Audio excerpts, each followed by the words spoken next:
The purpose of this video is to show you how to create an informed consent according to the Millersville IRB. So the first thing I'm going to do is I'm going to Google the Millersville IRB. I'm going to right-click and open it into a new page, and right on the front page of the IRB is you can see right here for additional information on an informed consent. So I'm going to right-click on this, open that up, that's instructions, and then the second one is format. So as I go into the instructions, I want you to pay attention to this top part of this document, the basic elements that should be in an informed consent.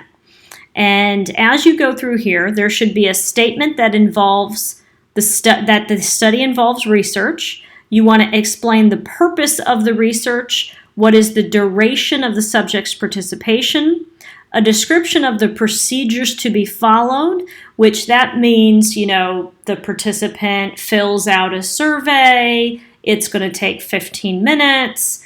After the survey, they watch a video. After the video, they are debriefed, and then that's it. Then the study is over. Something like that. Like, what are they going to participate in?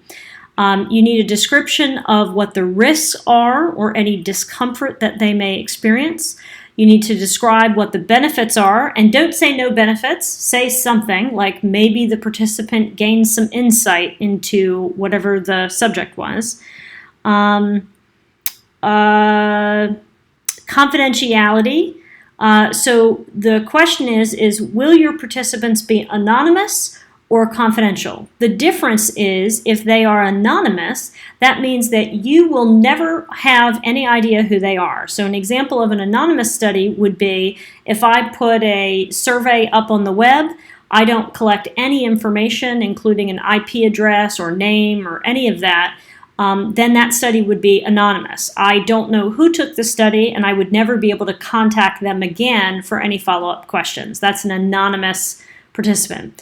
A confidential participant would be someone who I know who they are, like maybe, the students in the research methods class, I know your names, but I don't know how you answered those questions. So we keep your data separate from your identity. So that means that your answers in the research study are confidential. The other thing that confidential means is that I would never share that information with anyone on the outside. I would never say, hey, Susie answered this question in whatever way it was.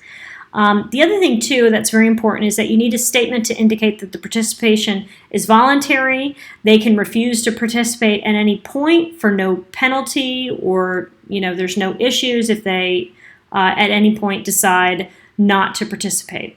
The second page is a template. So you can skip this first part here, and you can start here. So the top of the document says consent to be a part of a research study. You put the title, you put the principal investigator's name, which might be you if you are the lead investigator. Faculty advisor might be me or whoever, in your case, the faculty is helping you do this research study.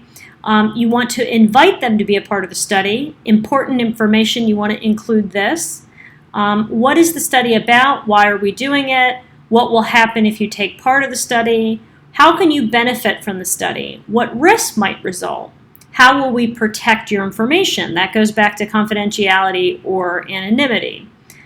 You can skip the NIH funding part. What will happen with the information that we collect after the study's over? How will we compensate you, if at all? Is there any compensation to participants? What are the costs? There's never any cost, so you can skip that section. You can skip that. And then your participation is voluntary. Contact information. In the contact information, it needs to be your name, my name as the faculty advisor, and the IRB contact information. You would not put the University of Michigan because we're not at the University of Michigan, but we are at Millersville. So you would want to include the Millersville IRB information. And then the last part is simply your consent. So that is an example consent form. You will need to create a consent form for this class. And this video has covered the basic elements of the consent form as well as the format.